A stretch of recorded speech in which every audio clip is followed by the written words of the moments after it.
I cannot believe that it has already been a whole year since we adopted the boys. It seems like just yesterday that we were wide-eyed and I was crying in the, courtroom and just taking in everything that was happening. It's been a wild year of learning parenting, learning the boys, and it's been so much fun for Caitlin and I. Definitely challenging, definitely a lot of things that we've learned along the way, but so thankful for the opportunity that we've had to be a part of these boys' lives. This weekend, we took the boys to Dollywood, which was a whole lot of fun, and we took them because we wanted to celebrate 1 year of their Gotcha Day, their anniversary of them being in our home, and brought my parents and Caitlin's parents met us there, and we got to have a whole lot of fun at Dollywood. They had a blast. Dollywood, so far, pretty good success. So this was Caitlin and I's first date location. Now bringing the boys back here with us, it's a whole lot of fun. So I think we're gonna make this a yearly tradition, maybe on their adoption anniversary, the Gotcha Day. So it was a lot of fun. Also, we just got some cinnamon bread. Really excited about eating it. If you haven't had the cinnamon bread at Dollywood, it's amazing. I just stood in line for 30 minutes for bread. I'm not ashamed. I love bread. Also, bad news, Dolly's not here. Thought we were gonna get to see her. She wasn't here. We gotta get our schedules on sync, Dolly. Maybe next time.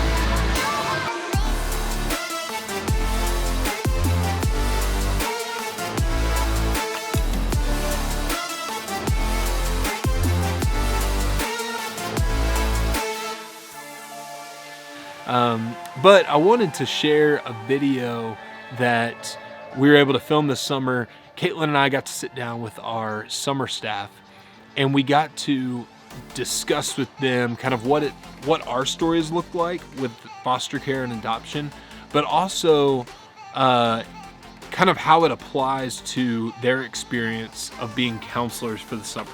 So we hire summer staff as counselors for the whole summer, and they are, leading and counseling these kids for the week. But they sometimes deal with kids that are really tough and really hard to deal with, and we wanted to give them a little bit of a peek behind the curtain as to the why behind why those kids are there, the why of what they are dealing with. And that a kid's not just acting out just because he just decides to, but because he's had some trauma and some difficulties in his life that's caused that. We're just huge advocates for foster care, for adoption, and what that can do for the life of a kid that is in a situation that's completely not their fault. That none of these kids signed up to be in foster care. None of these kids decided to have to be adopted, but it's the cards that they were dealt, and they have to deal with it. We love it so much because of our situation and our experience, but we mainly just want to share our little perspective of it to maybe help make it not so intimidating for others. So check it out. We haven't even said anything. Would you like a microphone? You love the microphone. She's the loud one in the relationship, for sure. Do I need a microphone?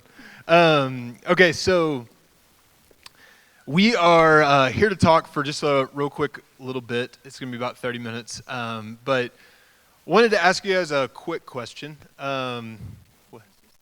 Oh yeah, well.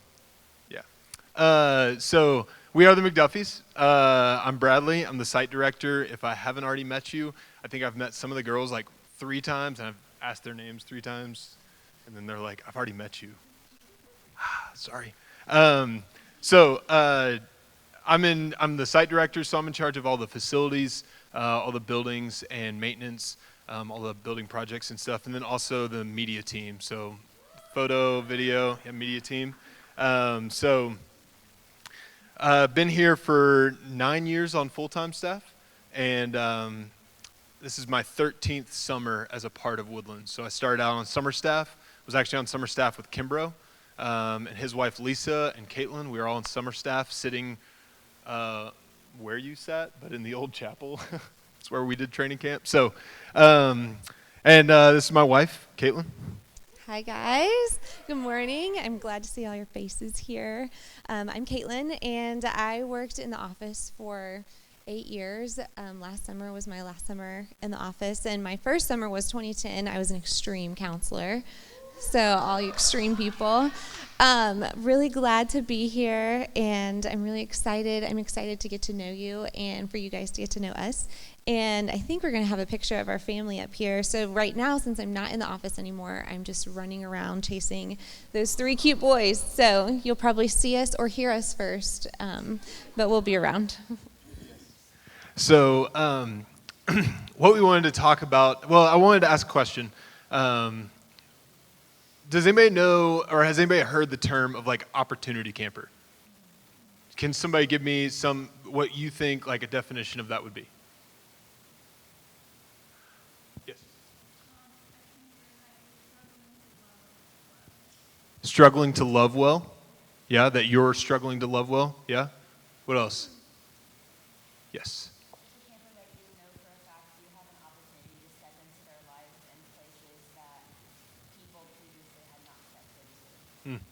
That's good. What else? One more? Anybody else got a different take on that? Bless you.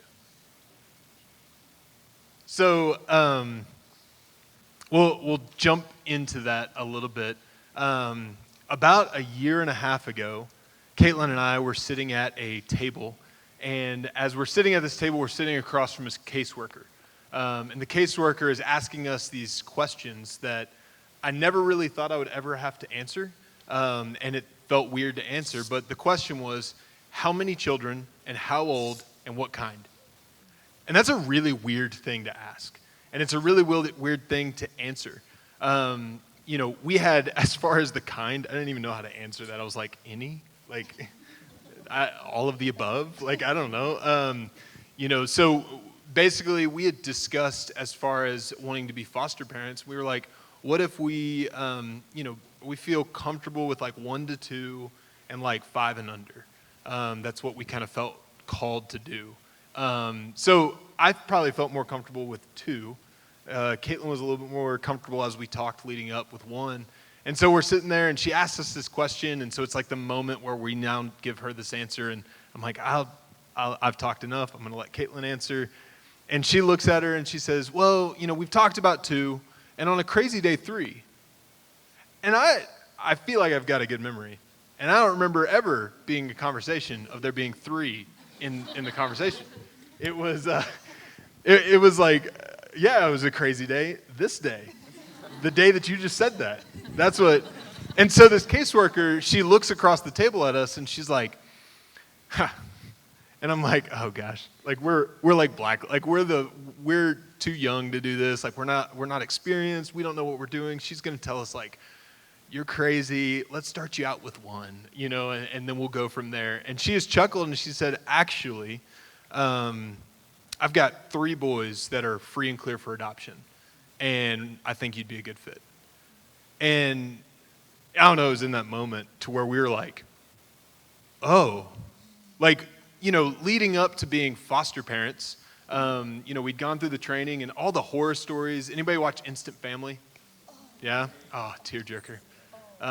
Yeah, gets you right in the feels. Mark Wahlberg coming in. Gosh, he really did. It gets you, got you in the feels. But, Instant Family definitely glamorized and Hollywoodized and all of that stuff. But I would say a pretty good kind of cross-section of what it looks like to be foster parents. But we really felt like we were going to be like through this process for a long time, and there could be a lot of different kids come through our home, and we didn't really know what to expect. But pretty quickly it was, there's these 3 boys and they're going to be in your life, and ready, set, go. So at the time, Caitlin's working full time in the office. I am working full-time, building things here, and we're now trying to figure out what it looks like to be parents. Fast forward, as you kind of go through the timeline, December, we meet them on December 29th. We take them to Chick-fil-A for our first time with them by ourselves, which, if you've ever been in a Chick-fil-A with children, you're staring at the menu, and you're like, kids menu. Kids menu.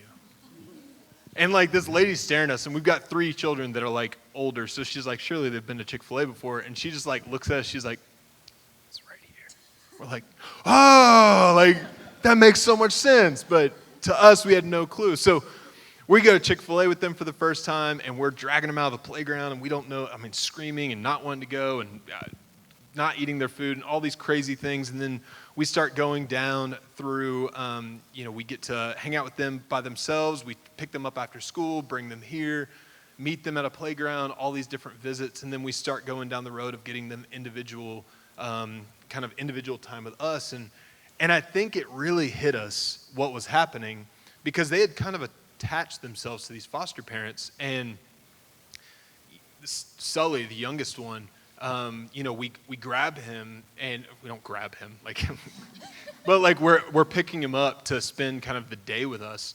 And unbeknownst to us, we'd never known that he'd never been away from either his foster family or his brothers ever. And so for the next hour and a half, we spent the time of him crying out for his daddy, which he called his foster dad, daddy, while we were taking him to somewhere else for an hour and a half, crying out for this dad, because he didn't know who we were, what we were. He just didn't know. He was dealing with things in his life that he had no ability to verbalize. He had a loss and an experience in his life that for some of us, you can imagine it. For some of you, you can't imagine that loss as a 3-year-old getting ripped away from a family, and he didn't even know that it had already happened once.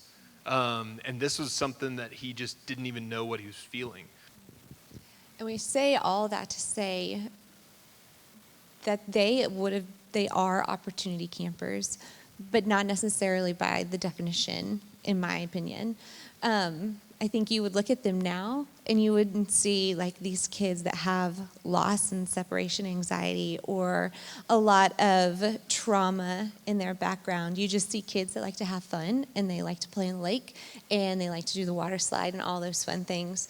And I think that's because we worked really hard in loving them and being intentional with them, and that all of our ones that are easy to love and the ones that are hard to love, they're all opportunity campers. And I think we can all work together towards that goal to show them Jesus.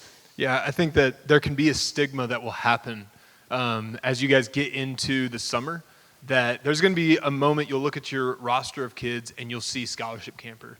And there's going to be an immediate trigger for you to be like, uh-oh, like that could be a struggle, but the reality is that all of these kids are coming in here with issues. And so to view a kid as an individual opportunity camper. Now, you're going to have tough campers. You're going to have hard campers. You're going to have campers that you're going to want to tell stories about. You're going to have campers that are going to do wild and crazy things. It's just going to happen. You bring kids here and you pump them with sugar and you get them out there playing and all that stuff. There's just going to be things that happen that you're not going to be able to explain. And our job is to view each of these campers as not a pain. Be consistent. Now, we talk about consistency in your quiet time. We talk about consistency in your prayer life. But I think what's super important is being consistent with every camper in your cabin. Don't just gravitate to the ones that are funny or cool or the ones that you can really connect with. Be consistent, because, as I've been around kids, not just our boys, but all the kids, is that they pick up on the fact that they're outcast. And there's going to be a little bit of stigma for them that they already feel like an outcast. There's some of these kids that come in here and they've dealt with things that they know their cabin mates have not dealt with. And so to be consistent in how you love them, to be consistent in the time that you spend, Don't just skip over, oh gosh, this one's just going to ask me, another off-the-wall question that is not even relating to the Bible. Be consistent, because it's going to pay dividends, and that kid's going to look back on their time, and they're going to see that they were valued. Because as John's talked about, is that this time really is the time that is some of these kids' Disney World. Right now, Disney World's closed, so they're definitely not going to Disney World. But they look at this place, and this is the one time that they get to come here. Don't squander that by writing them off. Don't squander that by going, oh, they're just tough. Let's just keep them occupied and keep them away.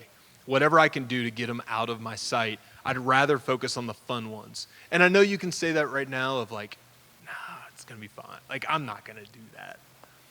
It's so tempting. Because you get tired, junior high and teen camp, and you look at your kids and you're like, I just want to hang out with the normal ones. Like that, let's be honest.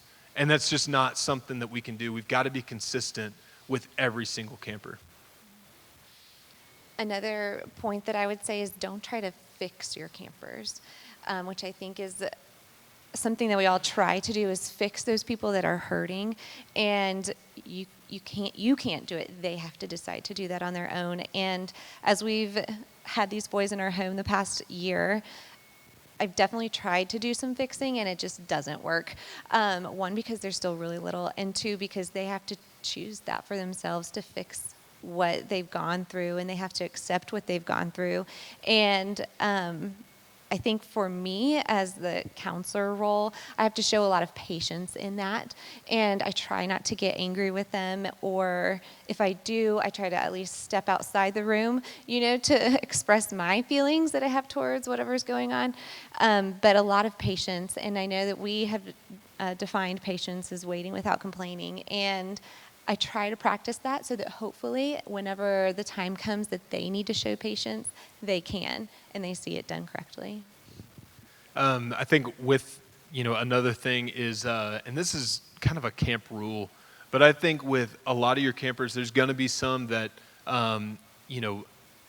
meeting them where they're at and not being too cool for what's going on, because they have things that are holding them back mentally that are preventing them from being a kid. I mean, that was something that we dealt with, early on, and more specific to our boys was that they didn't know how to be a kid. And you're going to have some of those. You're going to have some that don't know how to be fun because they've had to be the third parent to all their other siblings or something. And for them, Grayson, getting that kid to laugh early on was hard. Getting him to open up and hug. He would hug me and it was he was like a stiff board. He just didn't know how to. And so I think getting on their level and not being too cool to get down there, because that is something that they pick up on, because they're going to be, they're going to be standoffish at times, but it's so important to get down on their level and have fun. I saw numerous people last summer with them as they were freestyle campers that would just go crazy. Jack Gregg, with them, he's a superstar in our house as far as how our boys viewed them, because he got on their level and he would just be crazy with them, and they loved it. They didn't feel isolated. They didn't feel like they're odd or different for any reason. They felt loved and they felt special. Also, be really intentional with your words and be able to listen well. I know that with the boys, it's so easy to just generalize them and be like, hey, boys, come do this, or hey, boys, let's do that, and just put them all together in a group, where I need to talk specifically to each one of them. And a way I like to do that is just to ask them a simple question of what was your favorite part of the day? So that way they get to answer me, and I get to learn about that, and that can stem so many other conversations off of just what was your favorite part of the day. And I think that can go well with your campers too, when you have them and they say chapel or the blob or whatever, and you can see who they hang out with and what they've learned, and listening and learning each other's stories too along the way during this week and a half period is so helpful, because you can listen to your camper stories and maybe your story doesn't line up, but somebody else that you've met does, and that's so powerful to use somebody else that has been down that road before and speak life and truth into that camper. Yeah, and I think I want you guys to help them feel normal. Don't treat them different. I think that's such a, both Caitlin and I have worked very extensively with special needs kids on different levels. And, by the state's definition, our boys are considered special needs. All three of them. I don't treat them different. That's something that, even as you have kids that come in that have Asperger's and Down syndrome, different levels of different things, that don't treat them different. Help them feel normal. Meet them where they're at. That goes back to all of these things that we've talked about, is that, if you try to just, there's a difference between helping them feel normal by helping them be a part of the group, or seeing that they may not want to be a part of the group because big crowds freak them out. Okay, help them feel normal by not making them feel isolated. But don't call it out to everybody and make them feel different and be like, hey, we gotta stand back here because someone doesn't like big groups. Those types of things, it's so important for us to be focused on. That was something that we saw as, Grayson was at school in another county, was that he was getting so much special treatment that it really set him back. It didn't help him. It didn't help him getting, special accolades or different things like that, because he was different, and it really did put him in this category that he didn't even know he was in, but it was putting him in this category of like, I'm helpless. It's like, no, you're not. Like, you are a normal kid. Yes, you've got craziness that's happened in your life, but that doesn't mean that we need to make you feel different or isolated. I think the final thing is, don't be afraid. Don't be afraid of what these kids are going to come in with, because there's going to be a wide variety of kids that come in with things that you're not going to be able to relate with. As far as all the things that was talked about yesterday with cutting and suicidal thoughts and different things that all these kids come in with, and you're like, I don't know how I'm going to be able to speak to that. Don't be afraid, because we serve a God that is equally meeting us where we're at. And he knows that kid in that cabin has a story that makes your story look like a G-rated movie. He knows that. But I think that's one thing that's so cool about our staff, is that, we're surrounded by people that all have different stories and can connect. We had a guy on staff that his dad committed suicide whenever he was young. And he put himself out there as, almost every single time there was a kid that dealt with a parent that committed suicide, he would step up and be like, I'll meet you where you're at. He wasn't even a counselor. He wasn't even on summer staff. But he would step up and say, that story that was so painful is going to help healing in your life.